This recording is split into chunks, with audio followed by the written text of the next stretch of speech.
O celibato é o fato do padre não poder ter nenhuma relação sexual, né? Não, o celibato é não poder receber o sacramento do matrimônio. Porém, como na igreja o matrimônio existe e a sexualidade só pode ser ativa dentro do matrimônio, subentende-se que os celibatários não podem ter relação sexual. Devem viver a vida casta. É porque eu acho que a gente tá... Acho assim, né? Essa é uma análise minha. Nesse mundo que a gente vive, que o sexo ele é tão banalizado, é tão comercializado, a gente está numa época de OnlyFans, de venda de conteúdo, né, adulto, e cada um faz o que quer, mas quando a gente não consegue imaginar, eu mesmo me coloco nesse balaio, pessoas sem praticar o ato sexual. Gente, como essa pessoa não transa, não faz sexo e tal. E isso sempre foi um tabu dentro da igreja, né? Nossa, ele é padre, ele não faz sexo e tal. As pessoas ainda questionam muito você, padre, nesse sentido. Mas e aí, padre, o celibato? Se preocupam muito com o seu celibato? Não. Acho Não que mais. comigo não, até porque por eu ser uma pessoa muito pública e por ser psicanalista, por ser professor universitário, eu tenho uma fala que já deixa as coisas muito claras. Então, eu não sou abordado, mas existe, sim, um grande assédio sobre essa circunstância, sobre essa temática do celibato, né? A impressão que se dá é que os homens e as mulheres da igreja que se ocupam disso estão todos com fetiche no padre, né? Libera para casar porque nós queremos pegar o padre. Né? Não, vai cada um com o seu, né? Se você nasceu para o sacramento do matrimônio, canaliza a tua energia e a tua vida para ser uma boa esposa e um bom marido. Se você vai ser um padre, vai viver da ordenação, canaliza a tua energia para o seu celibato, para uma vida de castidade, para cuidar daquilo que é o seu pastoreio. Então, é uma questão que não passa meramente por aquilo que a sociedade quer ou espera, mas é aquilo que eu quero e eu espero. Ninguém entra na igreja enganado. Ninguém entrou na igreja sem saber. Agora eu virei padre, fiquei sabendo hoje que não pode transar? Como que é isso? Já sabe, depois de 15, 20 anos de formação, eu não sabia, transei. Isso não existe. Então, assim, todo mundo entra sabendo muito bem. Se faz consciente. Faz consciente de que está pecando, não vou entrar no mérito do pecado, vou entrar no mérito da moral. Porque a gente faz uma promessa. É um voto, né? É um voto. Eu estou quebrando esse voto. Com quem? Com a igreja. Então, quem é que está moralmente atingido? Eu. Isso não fere em nada a igreja. Fere a minha capacidade moral.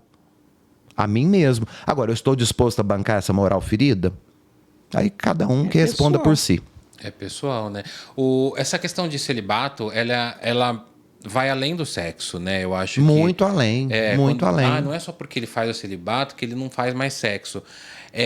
Mas é uma mudança de vida, né, padre? Assim, no sentido de mudar de pensamentos e mudar de... Porque o celibato não é só não sexo. Por exemplo, masturbação também não pode. Não, porque a masturbação, ela fere a castidade. Mas não pode nem quem é casado, né? Acho que não pode. Nem quem é casado. Na igreja. Por quê? Porque o casamento ele também é chamado a castidade.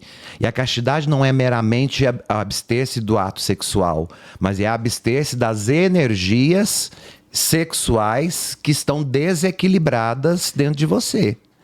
Então, esse desequilíbrio de energia sexual, que ao invés de você canalizar para algo positivo da sua escolha, seja da ordenação, seja do matrimônio, você está canalizando para outro lado. Então, pega essa energia e transforma isso em algo positivo que condiga com aquilo que você escolheu. Você sabe que durante na minha adolescência, quando eu entro para a igreja, quando eu fui me descobrindo gay e tal, que eu entrei para a igreja, eu fiquei 2 anos em castidade total. Que é o que o catecismo da igreja diz. O gay, ele não está proibido de ser católico, ele não está proibido de comungar.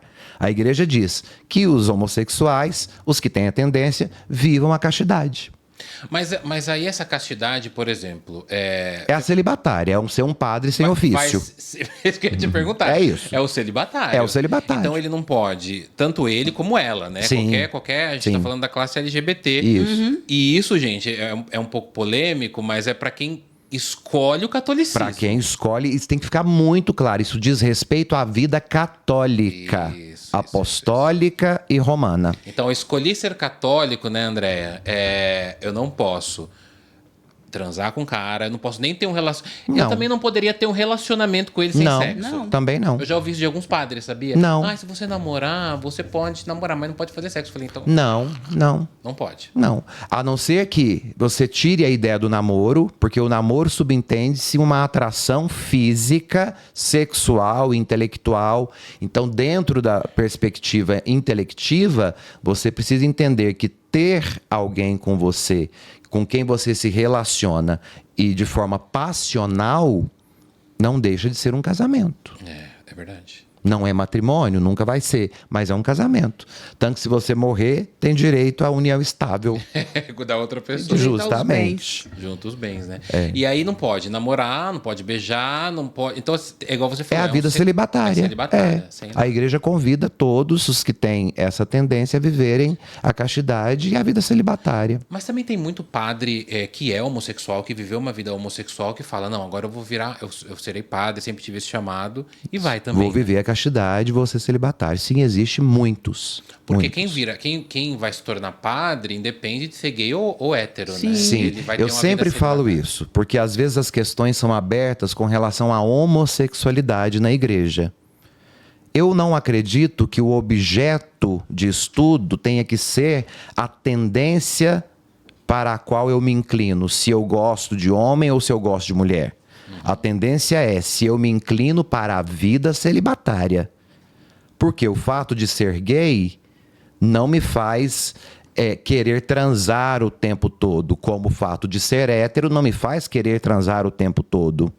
Então, não se discute a opção ou a escolha, enfim, o termo que vocês quiserem colocar, a orientação. Não é isso que está em pauta. É se o indivíduo, ao desejar entrar para a igreja e fazer parte de uma hierarquia, ele está disposto a viver a castidade e o celibato. Né? E aí, entrei, não estou disposto, sai. Sai, vai continuar a sua vida. Né? A orientação é para católicos. Para quem assumiu, igual você falou, né? Assumiu o perpétuo, assumiu para Isso, sempre. o perpétuo, justamente. Ou para cristãos, né? Por exemplo, as pessoas vêm trazendo lá citações de Romanos sobre abominações. A pessoa nem é cristã. Ah, você tem que deixar a homossexualidade, porque na Bíblia, no versículo tal, fala que isso para Deus é uma abominação. Tá, mas a Bíblia vale para você. Assim como o Alcorão não vale para mim. E as orientações do Alcorão não dizem respeito a mim. Então é de uma hipocrisia e de uma ousadia sair com um livro que é santo para alguma denominação, mas que não é para outras. Nem é conhecido. E Você já leu o Alcorão? encaixar todo mundo. Não li o Por quê? Alcorão. Porque a sua formação é cristã. Eu nunca li o Alcorão. Na verdade, eu já li o Alcorão como professor. Mas eu nunca li no sentido de pesquisar para seguir alguma coisa. Não é a minha fé. Eu não tenho que ler. Não tem que aprender apesar de eu aquilo. estar nas fileiras da Igreja Católica, eu tenho essa discussão e essa provocação, até pelo lugar que eu me encontro hoje, né? Que eu posso fazer esse tipo de provocação. A gente tem que se entender dentro da nossa fé e parar de achar que a nossa fé é a única e é a que salva. Do mundo, Eu falava isso para o meu esposo essa semana. Nós somos ateus. Ele falou, como assim? Nós somos cristãos. Eu falei, não. No mundo existem mais de 7.000 religiões. Nós acreditamos em uma. Nós acreditamos nessa e somos ateus para todas as outras. Então não dá para eu pegar a minha fé, a minha crença e sair achando que ela é a única que está certa e sair achando que as minhas convicções eu tenho que encaixar na sua vida. Eu acho que a questão da fé ela passa muito mais pelo respeito à opção, à condição e ao que o outro escolheu viver. E aí fica todo mundo bem nessa história, ninguém atravessa ninguém. Você hoje é católica? Sou católica. Tá. Você teve uma época, pelo que eu vi, que você, depois que você sai, você passou pelo lado evangélico também. Né? O Fábio fala uma coisa muito bem dita. Eu não tive uma crise de fé. Eu tive uma crise, como que você fala? Institucional. Institucional. Porque a André Visto e da o igreja como esposo... instituição. Né? Porque a André e o esposo sempre foram muito engajados nos movimentos pastorais. E uma grande verdade é que os movimentos pastorais hoje na igreja são formados por gente muito vaidosa, por gente muito narcisista, que não estão ali pelo bem da comunidade, para zelar pela comunidade, mas para demonstrar a empáfia de uma pseudo-autoridade. Não estão ali para servir, né? Não estão ali para servir, estão ali para serem vistos como autoridades. Então, se você não se encaixa naquilo que esse fulaninho e aquela fulaninha acham que eles mandam, eles se sentem no direito, inclusive, de dispensá-los, de despejá-los daquilo que é a sua fé. Tipo, demitir, né? É o que aconteceu com o André e o marido. Demitida. Como assim demitida? Eu tenho uma fé extremamente objetiva, mas extremamente desconstruída. E, acima de tudo, nós temos educação. É importante você colocar sempre isso. Por quê?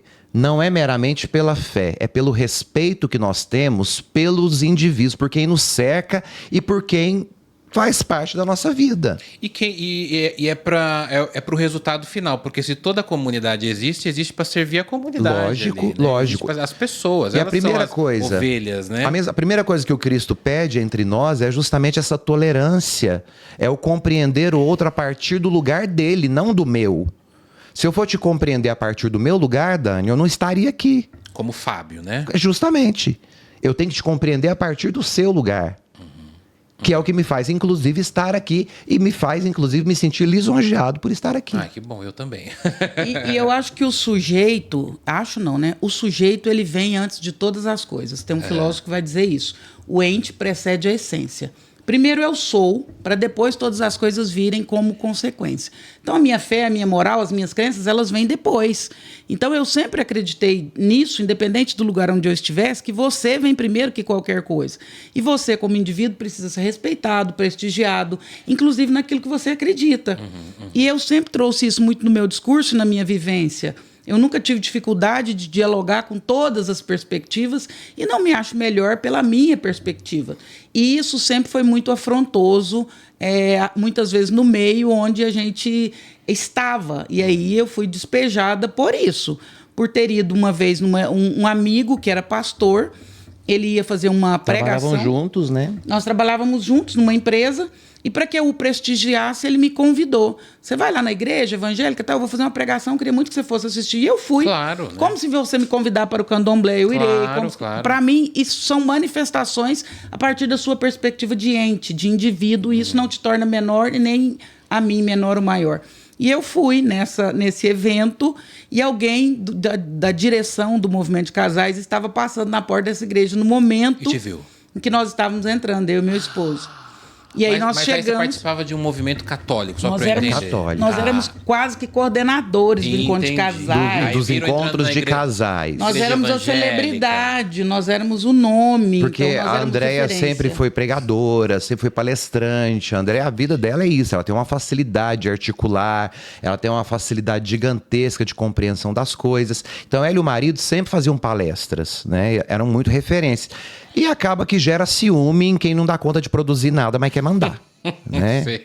E aí nós chegamos durante a semana na reunião de casais, quando nós sentamos e falamos boa noite, o coordenador falou boa noite, não. Já peitou aí? Leigo, tá? Leigo. Nem se sentem. Antes de se sentarem, vocês vão responder uma pergunta. Nós vimos vocês entrando numa igreja evangélica no domingo. Foi uma visita ou uma escolha? Eu falei, por que você está perguntando isso? Botou na parede assim, desse jeito? Sem a menor caridade, sem o menor respeito pela individualidade. Com autoridade, E né? com uma autoridade que ele não tem. Por que você está perguntando isso? Ele falou, porque a depender da resposta, vocês não permanecerão. Mas, gente... E aí eu respondi, eu falei, até aqui era uma visita. A partir do seu comportamento é uma decisão. Ah, foi nesse momento que você falou, não fico mais aqui. Você decidiu, né? Nós decidimos. É que, na verdade, aí entra também um ego ferido, né? Entra também a ferida da exposição moral, porque a Andréia sempre foi apaixonada pela igreja, o marido apaixonado pela igreja, os filhos apaixonados. Pelo trabalho, Só que o ser exposto diante da comunidade, de um grupo para o qual você dedica, ao invés de estar com a sua família no domingo, você está deixando a sua família para poder ir para a igreja para escutar um desaforo desse tamanho. É claro que você vai sair ferida, a gente é de carne e osso. Claro. E fora que tudo aquilo que macula a sua individualidade, para mim, não cabe na minha vida. E eu acho que isso tem que servir como receita para todo mundo. Aquilo que te impede de ser você, para mim, já tem que deixar de existir dentro da sua vida. Você, Daniel, tem toda uma existência com as suas questões, as suas escolhas, as suas dores, os seus traumas. Tudo aquilo que te violenta na sua essência precisa estar convidado a sair fora da sua vida. Então, no momento em que eu me vejo nesta condição... nós tomamos essa decisão de estar fora por estar violentando a nossa individualidade. Claro. E eu acho que a crença, ela está a serviço de fazer bem, ela não está a serviço de fazer mal. No momento em que a sua crença te traz mais peso, mais culpa, mais dissabores que alegria, você está convidado a refletir sobre ela. Se a sua crença não te faz bem e te faz mais adoecido, você está convidado a refletir sobre ela.